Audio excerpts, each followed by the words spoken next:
Assalamualaikum warahmatullahi wabarakatuh. Waalaikumsalam. A'udzubillahi minasyaitonir rajim. Bismillahirrahmanirrahim. Alhamdulillahilladzi hadana li hadza wa ma kunna linahtadiya laula an hadanallah. Asyhadu an la ilaha illallah wahdahu la syarikalah wa asyhadu anna Muhammadan abduhu wa rasuluh la nabiyya ba'dah. A'udzubillahi minasyaitonir rajim. Bismillahirrahmanirrahim. Ya ayyuhalladzina amanu taqullaha wa kunu ma'as-shadiqin. Amma ba'dah. Para salikin jamaah, kolega, sahabat, ibu-ibu dan bapak-bapak sekalian, melalui guru kita mari kita mohon izin sekaligus kita bersyukur pada Allah bisa meneruskan ngaji kitab pagi hari ini dengan kitab Al-Usfuriyah. Karena itu mari kita bersyukur alhamdulillahirabbil alamin ala kulli halin wa ni'matin, dan bersalawat Allahumma shalli ala sayyidina Muhammad wa ala ashabihi. Amma ba'du.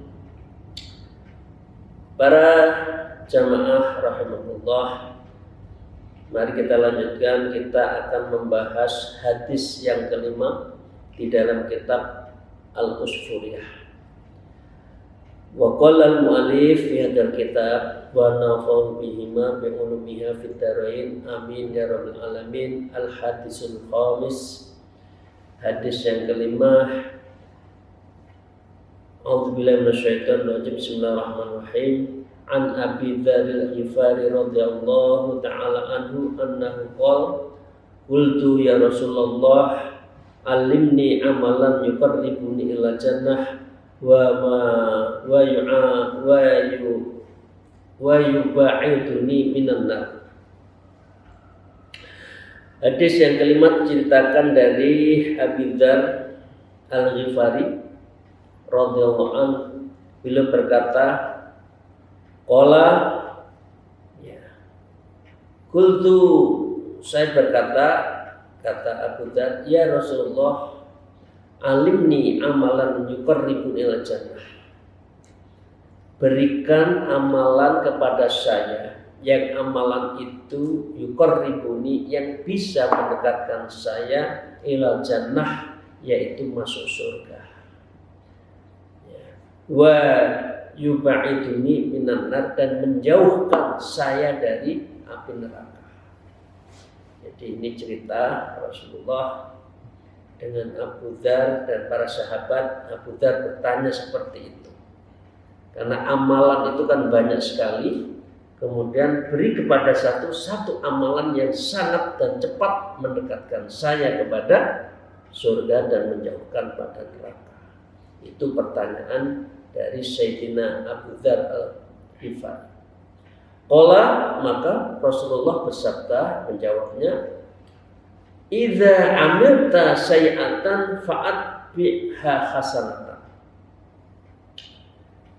Apabila kamu pernah melakukan keburukan, kejahatan, kesalahan, dosa, ya, fa'atbiha, maka engkau harus segera ringilah dengan perbuatan itu dengan perbuatan yang baik. Ya, ini pengertiannya bukan berarti begini Bapak Ibu dan sahabat sekalian, saya masih punya deposit amalan yang banyak, karena itu nggak apa-apalah saya berbuat jelek, toh saya masih punya kelebihan. Pengertiannya bukan begini. Ini menunjukkan hanya pada manusia itu makhluk khata' wa nisyan. Tempatnya orang lupa dan dosa, begitu ingat dan dia melakukan dosa, maka segera untuk ditambal dengan perbuatan-perbuatan baik yang banyak. Bukan seperti perdagangan. Ya, saya masih punya deposit banyak, dosa sedikit, haram sedikit, nggak apa-apa. Melarang sedikit nggak apa-apa. Pengertiannya bukan begitu. Pengertiannya begitu kamu ingat, maka segera kamu itu istighfar, minta ampun, taubat, dan segera berbuat baik. Ya, itu kira pengertiannya itu secara umum. Yaitu idza amilta sayi'at, kalau kamu itu berbuat jelek, fa'at biha hasanat, maka kamu segera membalasnya dengan perbuatan yang baik, yang banyak dan tidak terhitung. Kira-kira seperti itu ya. Kemudian Abu Dzar melanjutkan, qala kuntu aminal hasanati qauluhu la ilaha illallah. Abu Dzar mengatakan, ya Rasulullah, apakah termasuk sebuah kebaikan kalau saya itu mengucapkan la ilaha illallah, zikir la ilaha illallah? Kemudian dijawab oleh Rasulullah, qala na'am hiya ahsanul hasanah. Rasulullah mengatakan, na'am, betul, hiya kalimat la ilaha illallah ahsanul hasanat, itu adalah sebaik-baik amal kebaikan. Jadi zikir itu selain zikir pada umumnya, maka afdhalul dzikri qauluhu la ilaha illallah. Ya, ini ya. Di sebaik-baik amalan adalah la ilaha illallah. Ya, sebaik-baik zikir. Kalau sayyidul zikir Allah. Tapi kalau afdhalul dzikir la ilaha illallah. Bapak Ibu sekalian yang saya hormati, dua zikir ini la ilaha illallah di dalam ilmu tarekah disebut dengan zikir nafi isbat. Sedangkan Allah itu zikirnya disebut dengan ismu dzat. Isim nama dzat Allah. Karena semua zikir, semua hal yang menyangkut sebutan-sebutan subhanallah, alhamdulillah, wa la ilaha illallah, wallahu akbar, la haula wa la quwata illa billah, dan seterusnya, selalu ada nyebut nama Allah. Karena itu apa? Karena itu Asmaul Husna, satu di antara yang ismu dzatnya itu adalah Allah, dan itu yang di depan. Ya, itu ya. Jadi Bapak Ibu sekalian, zikir itu sayyidul zikir itu Allah. Kalau afdhalul zikri adalah la ilaha illallah, dan itu diajarin secara khusus di dalam tarekah Naqsyabandiyah Khalidiyah. Bagaimana cara zikir dan bagaimana cara melafalkannya. Nah, Bapak Ibu sekalian yang saya cintai, sahabat-sahabat rahimakumullah, hikayat terhadap aplikasi dari zikir la ilaha illallah itu adalah diceritakan wa ala hadqiyatun ar-rajulun kana waqifan bi Arafah wa fi yadi sab'atun ahjar. Wa ala hikayah, di dalam satu hikayah, anna sesungguhnya rajulun, seorang laki, kana dia di dalam di dalam posisinya wakifan sedang wukuf, Arafah di Arafah sedang wukuf. Jadi al-hajju Arafah kan, kalau tidak di Arafah maka belum lengkap, tidak sah namanya hajinya. Karena itu ada syarat safari wukuf bagi orang-orang yang lagi sakit. Pokoknya apapun, kalau sudah kalau haji itu harus di Arafah. Lah, lelaki ini di Arafah sedang wukuf, di tangannya dia apa? Biyadihi syab'atul ahjar. Dia memegang tujuh batu. Kira-kira ini menjelang ke Musdalifah, saudara, kan nanti maunya itu adalah jamar. Faqad ashidu anni inda rabbina bi anni asyhadu an la ilaha illallah wa anna muhammadar rasulullah. Beliau mengatakan, wahai batu, saksikan, berikan persaksian bahwa saya bersaksi tidak ada Tuhan selain Allah dan Nabi Muhammad adalah utusan Allah. Nah, jadi ceritanya itu beliau membawa batu, wahai batu, saya genggam, persaksikan bahwa saya menyatakan la ilaha illallah Muhammadur Rasulullah. Fanama far'a fil manam kama yaron na'im. Kemudian lelaki itu tidur, kemudian melihat di dalam tidur mimpinya itu sebagaimana dia lihat orang yang tidak tidur, seperti tidur tapi betul-betul terlaksana, gitu loh. Betul-betul dia merasakan betul. Nah, apa dalam mimpinya itu? Ka'annal qiyamah qad qamat wa annahu siba fa wajabat lahu nar fa akhdhathul malaikah. Di dalam mimpinya itu ka'annal qiyamah, seakan-akan kiamat itu datang, qad qamat, ya sungguh jadi, wa annahu husiba, dan dia sedang dihisab. Jadi orang laki tadi itu sedang dihisab, fawajadul lahunna, dan diputuskan seorang laki itu masuk neraka, fa'akhadul malaikah, dan para malaikat itu sudah menangkapnya. Malaikat, ya karena dia sudah neraka, malaikat siapa? Malik kan? Ya, malaikat sudah diangkat. Des, kamu masuk neraka setelah dihisab, banyak dosanya. Falamma dhahabu bihi ila babin nar, maka tatkala membawanya malaikat itu kepada orang laki itu di depan babun nar, di dalam pintu neraka, fa idza hajarun min tilkal ahjaru alqa nafsu ala babin nar, maka tiba-tiba satu batu dari batu-batu itu melontarkan dirinya dan menutup pintu neraka. Dahsyatnya la ilaha illallah.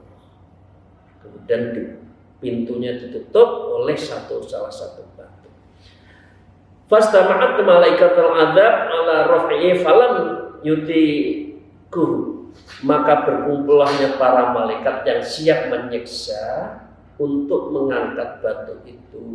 Falam yutikuhu, maka malaikat yang bergerombol itu tidak kuat mengangkat dari salah satu batu yang menutup pintu pintu neraka tadi. Nah, tsumma sikobi ila babi akhar fa idzan al hajarun akhar min tilkal ahjari sab'ah. Kemudian malaikat menggiring lelaki itu kepada pintu neraka yang lain. Begitu satu pintu menutup batu yang lain, sampai dibawa kepada pintu neraka yang lain, ditutup oleh pintu batu yang lain, sampailah 7 pintu itu ditutupi oleh 7 batu yang telah yang menyaksikan terhadap seorang laki yang mengatakan la ilaha illallah Muhammadur Rasulullah.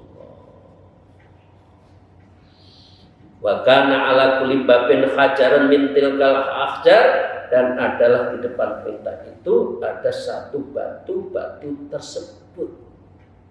Bingunglah para malaikat. Ini orang yang masuk neraka, tapi dihalangi oleh batu. Dan batu itu tidak bisa diangkat, tidak bisa dipindahkan oleh beberapa malaikat tadi untuk menyeretnya kepada neraka.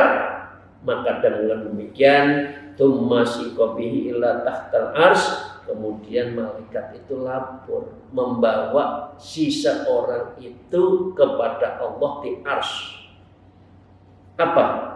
Malaikat berkata, faqalatil malaikatu rabbana anta ta'lamu bi amri abdika wa inna la tajidu lahu sabilan illa nar. Faqalat al malaikah, para malaikat itu berkata, ka rabbana, ya Allah, anta ta'lamu bi amri abdika, engkau lebih tahu terhadap apa persoalan yang hambamu ini hadapi. Ya. Yang kan sudah ketahui. Saya membawa orang yang ahli neraka tapi ditutup oleh pintu. Kira-kira gitu. Maka dengan demikian, wa inna lan yatulla sabilana, sesungguhnya kami tidak dapat menemukan untuk lelaki itu jalan menuju neraka. Gimana ya Allah? Ini dihisab sudah neraka, tapi saya membawanya ke neraka kok nggak bisa. Kira-kira beliau, para malaikat itu lapor pada Allah yang memberi tugas. Faqala Rabb tabaraka ta'ala abdika ashadat al-ahjar falam yudayyi haqqaka. Maka Allah berfirman, semoga Allah memberikan keberkahan, wahai hambaku, batu-batu itu telah bersaksi kepadamu, maka batu itu tidak menyanyiakan hakmu. Jadi batu itu adalah haknya para lelaki itu untuk membelanya, ya. Maka fakaifa udayya ana haqqaka wa ana syaitun bi syahadatik, maka bagaimana aku akan menyiapkan hakmu wahai lelaki yang mestinya masuk neraka itu, sementara aku zat yang menyaksikan terhadap persaksianmu itu. Maka yang berani itu adalah Allah, karena memang batu itu telah menyaksikan bahwa dirinya itu adalah menyaksikan bahwa lelaki itu adalah sudah bersyahadat la ilaha illallah Muhammadur Rasulullah, qala udkhul jannah, maka Allah berfirman, wahai malaikat, bawa ke surga, bawa ke surga. Falamma qarraba min al-babil jinnah idza abwabuha muhlaqatun, maka tatkala telah dekat pintu surga, maka tiba-tiba pintu surga itu juga tertutup lagi. Faja'at syahadatu alla ilallah, lalu datanglah hatifah, ada suara yang tidak ada bentuknya, ada suara la ilaha illallah. Fa futihat abwabu kullah fataha rajul, maka dengan demikian, dengan suara la ilaha illallah itu pintu terbuka, maka masuklah lelaki itu di dalam surga. Jadi ini Bapak Ibu sekalian ya, dahsyatnya zikir nafi isbat. Nah, saya akan mengajari sedikit, walaupun ini sebetulnya harus di thariqah, di baiat dulu, tapi ini nggak apa-apa. Tapi kan tidak saya sampaikan secara la ilaha illallah itu bukan di mulut. Seseorang zikir la ilaha illallah itu tumus di dalam ulu hati, ditarik tanpa nafas ke natikoh, turun di tengkuk, lari ke pundak kanan, terus ke latifal ruh, ditembakkan lagi kepada ulu hati. Ini caranya bukan la ilaha illallah, la ilaha illallah mulutnya saja, itu nggak mengenal. Karena la ilaha illallah, seorang yang berzikir la ilaha illallah itu harus mengakui la ilaha illallah, la ilaha ma'budah, tidak ada yang disembah kecuali Allah. La ilaha illallah maqsuda illallah, tidak ada yang aku tuju kecuali Allah. Panjenengan sekalian biasanya la ilaha jannah, ya kan? Yang ditujukan surganya, bukan Allahnya. Bahkan surga itu adalah ciptaan Allah. Surga itu adalah tempat yang diciptakan Allah. Tapi yang Anda cari, yang kita cari itu adalah tempatnya, bukan pemiliknya. Ini yang salah kaprah di dalam orang mengatakan surga. Yang benar itu Allah.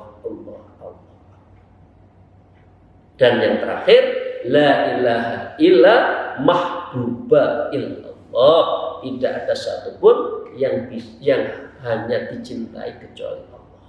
Yang kita cintai apa?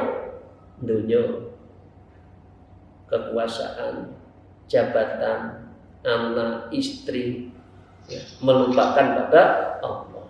Nah, dengan mengerti la ilaha illa maqsuda illallah, la ilaha illa ma'buda illallah, la ilaha illa mahbuba illallah, inilah zikir nafi isbat yang diambil di dalam ulu hati yang paling dalam ke atas, terus ke kanan sampai ke latifatul ruh kemudian. Nah, ini berulang-ulang dan ini ada caranya, kaifiatnya, ada adabul suluknya, ada adab-adab yang istilah. Baru itu merasakan nikmatnya zikir, lazatun atau nikmatun zikir. Tanpa itu nanti mulut saja, nggak ada impactnya. Itu ya Bapak Ibu sekalian. Nah, la ilaha illallah. Itu ya Bapak Ibu sekalian, itu cerita yang pertama. Jadi zikir nafi isbat. Belum lagi nanti makomnya ada makom tahlil berapa puluh ribu untuk gurunya, untuk Rasulullah, kepada orang tuanya, itu untuk menebus dosa-dosa. Jadi kalau orang sudah melalui makom tertentu, insya Allah sudah dihapuskan seluruh dosa-dosanya. Oke. Saya lanjutkan. Wa fuqiyal Imam Zaid Sayyidil Muftiyun rahmatullah alaihi an abihil muftiyin rahmatullah ta'ala alaihi. Diriwayatkan lain, ada satu riwayat dari seorang imam yang sangat zuhud, mufti, semoga Allah meridhoi, semoga Allah merahmati. Qala inna Musa sallallahu alaihi naja rabbah, maka beliau berkata sesungguhnya Nabi Musa sallallahu alaihi wasallam bermunajat kepadanya.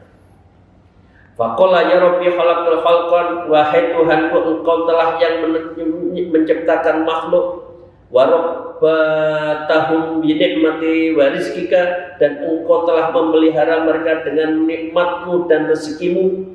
Ini munajatnya Nabi Musa.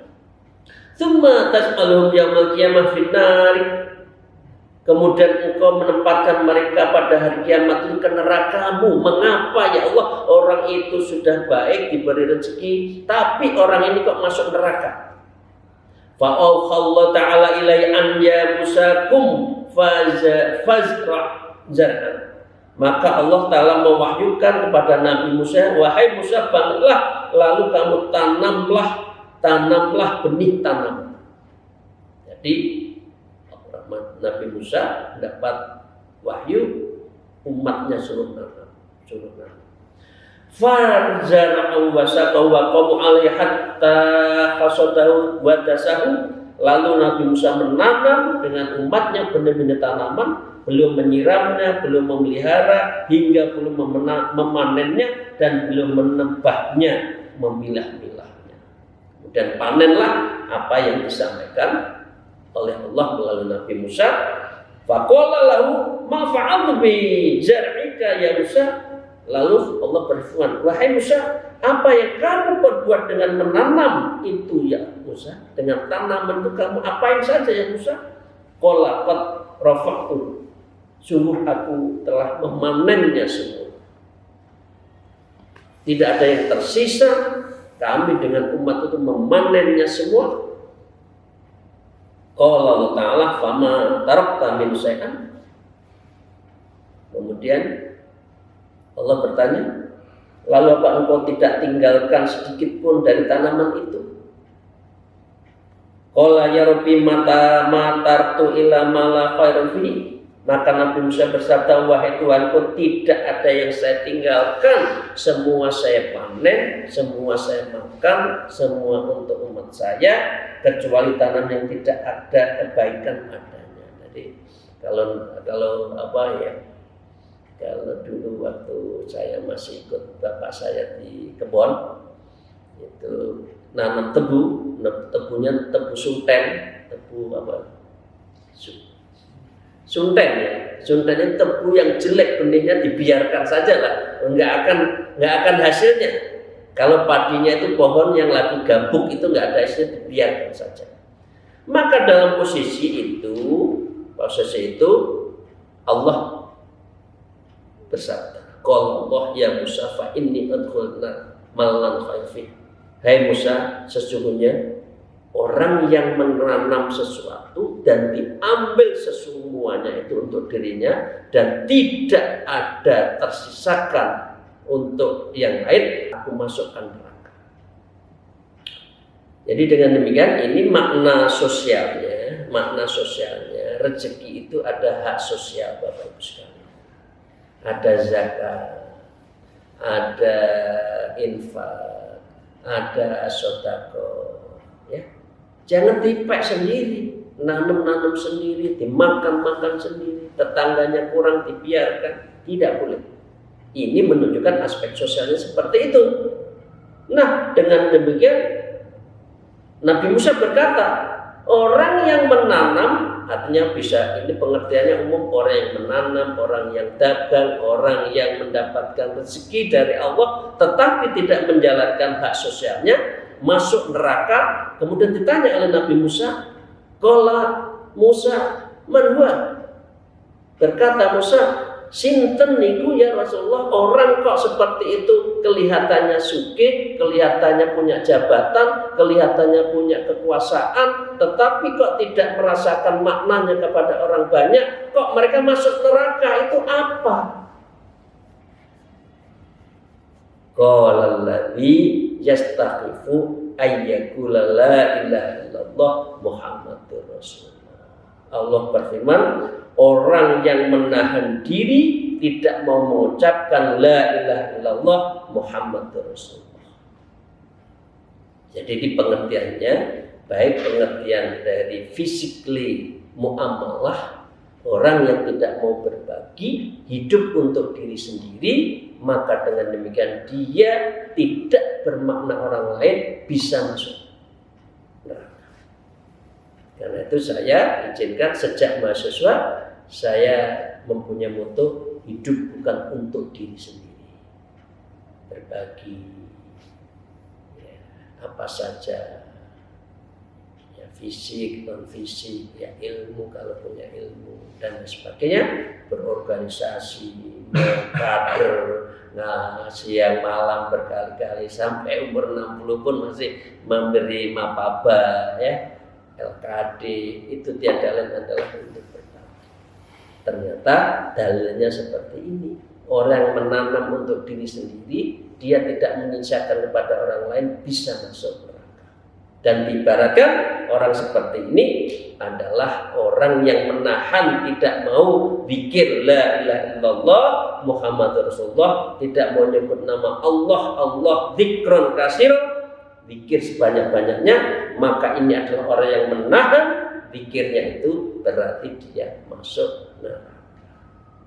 Padahal di sisi yang lain tadi, orang yang berzikir la ilaha illallah disaksikan oleh 7 batu, dia seharusnya masuk neraka, tetapi ditutup masing-masing pintu neraka oleh 7 batu itu, sehingga Allah mengatakan Anda punya hak, karena Anda telah menyaksikan saya Tuhanmu dan Nabi Muhammad adalah Rasulmu. Karena itu, wahai malaikat, masukkan surga orang yang betul-betul yang awalnya dari ahlul nar menjadi ahlul jannah. Demikian, terima kasih Bapak Ibu sekalian. Saya mohon kiranya pada saatnya mulai belajar zikir nafi isbat, mulai zikir ismudat, mulai zikir caranya tahlil yang benar seperti apa, ya. Itu semua diajarin di dalam Thariqah Naqsyabandiyah Khalidiyah. Semoga Allah futuhul qulub, membukakan pintu hati ibu dan bapak sekalian, yang akhirnya betul-betul memang suluk illallah, berjalan Allah. Demikian, terima kasih. Akhirul kalam, alhamdulillah, wallahul muwaffiq ila aqwamit thariq. Wassalamualaikum warahmatullahi wabarakatuh.